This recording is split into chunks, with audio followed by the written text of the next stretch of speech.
Assalamualaikum, selamat pagi, salam Malaysia Madani. Stadium RTM kita mulakan dengan Badminton Masters Thailand.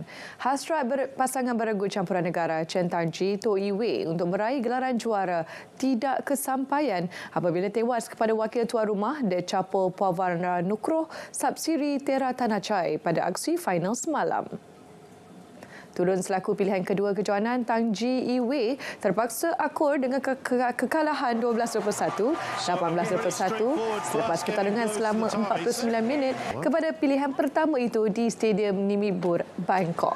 Kekalahan itu merupakan kekalahan kelima mereka daripada 6 pertemuan menentang juara dunia 2021 berkenaan termasuk di pusingan kedua terbuka India baru-baru ini. Tangji Yi Wei mara ke final selepas mengenepikan pilihan ketiga Hiroki Midorikawa Natsu Saito dari Jepun 21-11, 21-17 manakala wakil Thailand itu menewaskan pasangan Indonesia Rehan Naufal Kusharjanto Lisa Ayu Kusumawati 21-17, 21-14.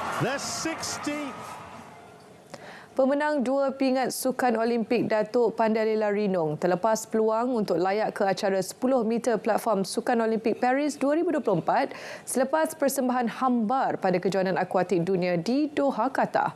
Pandalela hanya menduduki tempat ke-29 dengan 231.15 mata, ketinggalan 204.05 mata di belakang juara dunia Chen Yuzi dengan 435.20 mata. Hanya 18 penerjun terbaik pusingan awal layak ke separuh akhir yang akan berlangsung esok dan kekal dalam persaingan untuk 12 tiket kelayakan ke Sukan Olimpik yang ditawarkan pada kejohanan itu. 12 penerjun terbaik dari kejohanan dunia Fukuoka 2023 telah pun layak ke Paris 2024, manakala satu lagi slot untuk juara benua yang masih belum ditentukan.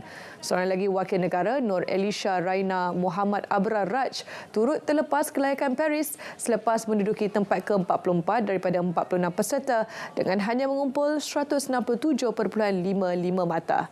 Pandalela 30 tahun yang menang gangsa 10 meter platform pada Sukan Olimpik London 2012 dan perak acara 10 platform seirama wanita dengan Chong Jun Hyong pada Sukan Rio 2016 mengharapkan untuk beraksi di Sukan Olimpik kelima berturut-turutnya sejak penampilan sulungnya pada edisi Beijing 2008. Walaupun terlepas kelayakan dalam acara individu, Pandalela masih berpeluang layak menerusi acara 10 meter platform seirama wanita apabila berpasangan dengan Nur Dabita Sabri pada Selasa. 4 tempat Olimpik ditawarkan untuk acara seirama di Doha selepas 3 telah diambil semasa edisi Fukuoka. Kejohanan Piala Negara-Negara Kesatuan Berbasikal Antarabangsa UCI Adelaide, Australia. Kemarahan jago berbasikal track negara Datuk Azizul Hasni Awang dalam acara pecuk berakhir selepas terpaksa menarik diri akibat kesihatan yang tidak mengizinkan. Dalam satu kenyataan di laman Instagram rasminya, beliau akur kecewa apabila tidak dapat meneruskan saingan dalam acara penentuan pingat gangsa. Beliau mula mengalami simptom perikarditis sejurus tamatnya saingan separuh akhir. Keputusan untuk menarik diri diambil selepas mendapat konsultasi pakar perubatan bagi mengelakkan sebarang risiko.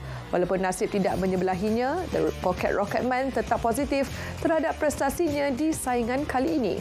Sebelum itu, Datuk Azizul Hasni mengungguli final acara Kirin selepas menamatkan aksi dengan catatan masa 9.91 saat dengan kelajuan 72.6 km sejam. Liga Hoki Malaysia 2024. Jurulatih pasukan hoki tenaga nasional TNB Nur Saiful Zaini masih tidak berpuas hati dengan persembahan anak buahnya ketika menentang pasukan TNB Thunderbolts di Bukit Jalil. Ini kerana masih terdapat kelemahan di kesan walaupun pasukannya berjaya menewaskan TNB Thunderbolts dengan 6-0. Okey, kita menang 6-0 tapi saya tengok game kita saya tak berapa hati lagi lah kerana saya tengok ada banyak benda yang kita perlu perbaiki lagi saya rasa, especially on keserasian tu belum lagi dapat, dan kita pun tengok depan gol banyak miss kan, so dalam all the players yang main tu mostly dia orang semua national player, so saya rasa mereka boleh bermain lebih baik lagi, tapi okey, it's a positive. Beliau berkata demikian kepada media selepas perlawanan pasukan TMB dan TMB Thunderbolts di Bukit Jalil.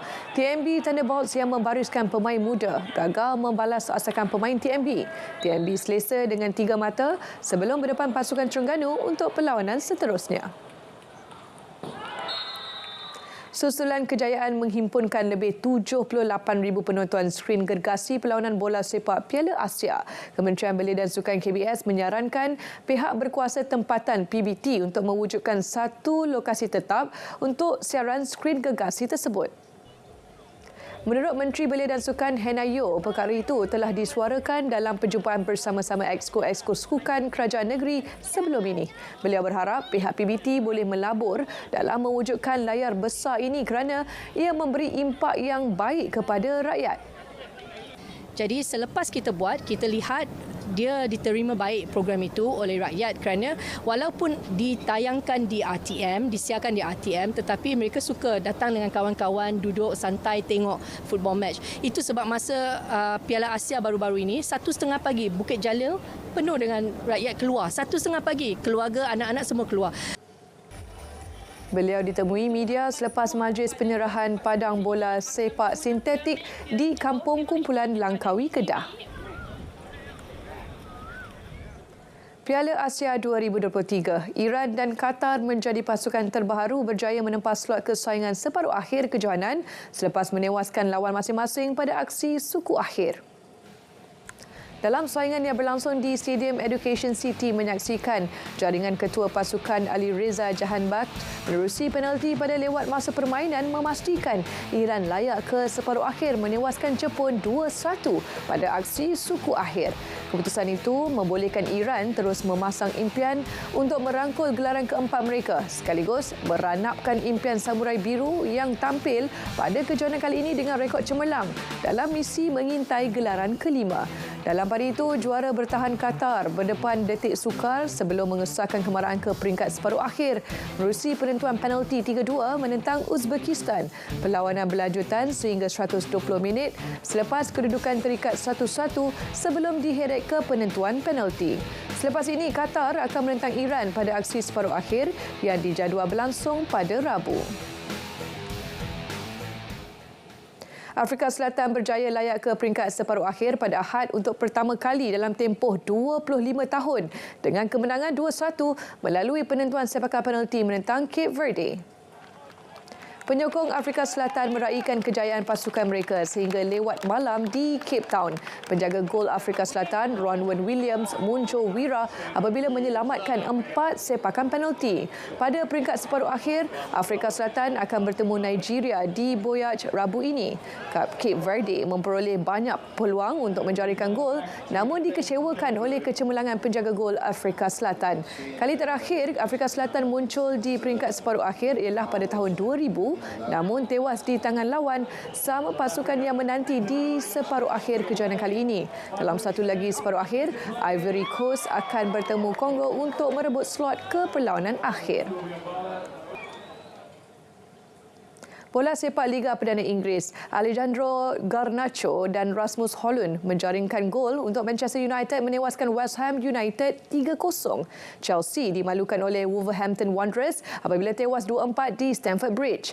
Arsenal menewaskan Liverpool 3-1. Berikut putusan perlawanan yang berlangsung pada Sabtu, Ahad dan awal pagi tadi.